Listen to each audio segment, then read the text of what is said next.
Jelaskan klasifikasi tenaga kerja di Indonesia menurut Undang-Undang Tenaga Kerja Nomor 13 Tahun 2003. Pertama, berdasarkan penduduknya.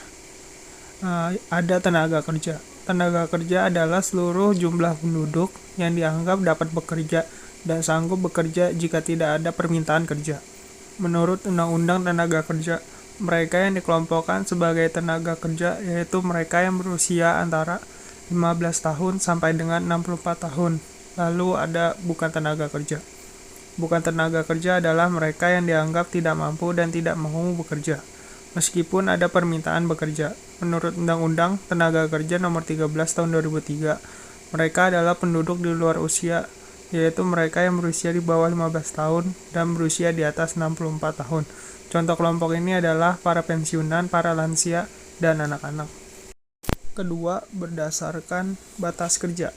Ada angkatan kerja. Angkatan kerja adalah penduduk usia produktif yang berusia 15 sampai 64 tahun yang sudah mempunyai pekerjaan tetapi sementara tidak bekerja maupun yang sedang aktif mencari pekerjaan.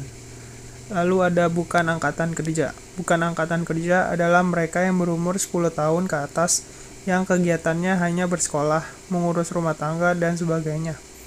Contoh kelompok ini adalah anak sekolah dan mahasiswa, para ibu rumah tangga dan orang cacat, dan para pengangguran sukarela. Ketiga, ada berdasarkan kualitasnya.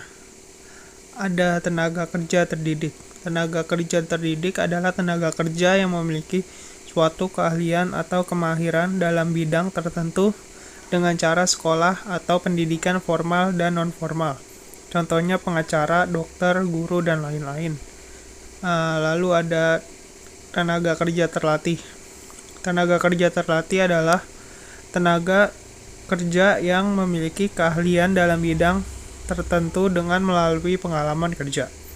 Tenaga kerja terampil ini dibutuhkan latihan secara berulang-ulang sehingga mampu menguasai pekerjaan tersebut. Contohnya apoteker, ahli bedah, mekanik, dan lain-lain.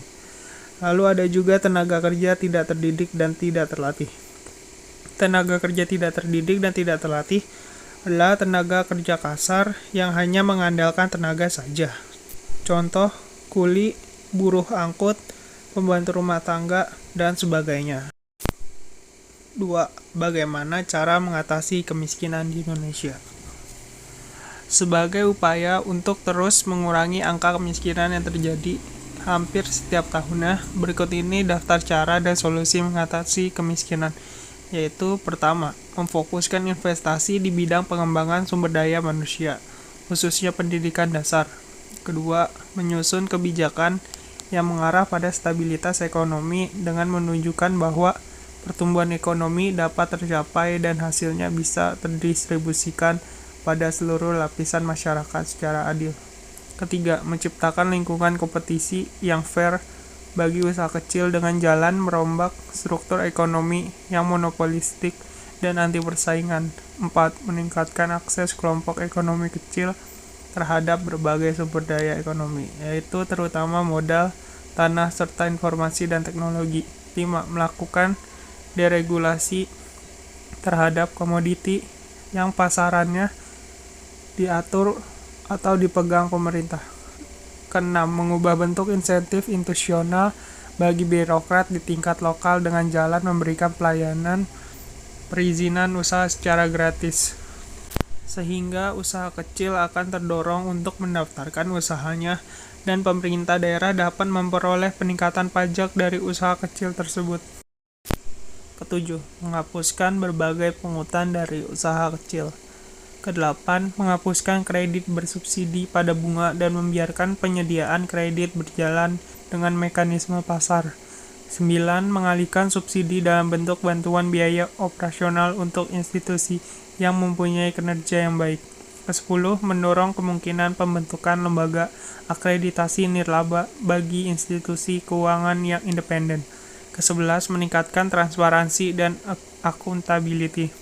Ke-12, mendorong penggunaan model skim pembiayaan oleh lembaga perbankan terhadap usaha kecil. Ke-13, mendorong kemungkinan pembentukan lembaga penjamin bagi usaha kecil untuk pinjaman yang lebih besar, misalnya ke bank.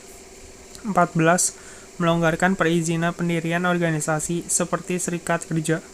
Ke-15. Menyediakan lembaga konsultasi untuk membantu masyarakat paling miskin yang bisa merangsang lebih banyak pemberian pinjaman dan dukungan kredit mikro untuk masyarakat.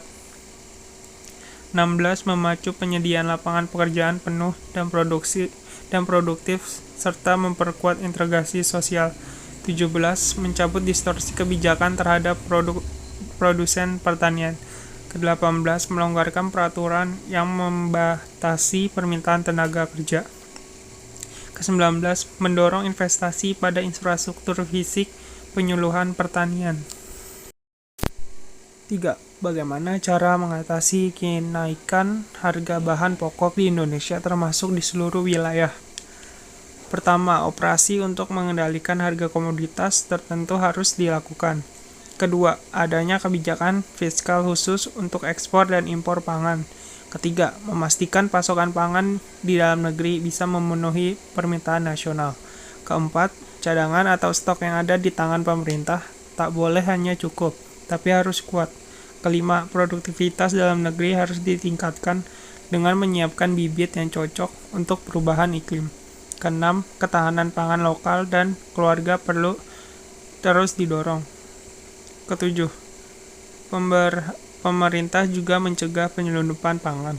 Kedelapan, prediksi pangan dimintanya harus akurat. Terakhir, perlu ada kebijakan dan regulasi baru untuk mengamankan lahan-lahan pertanian.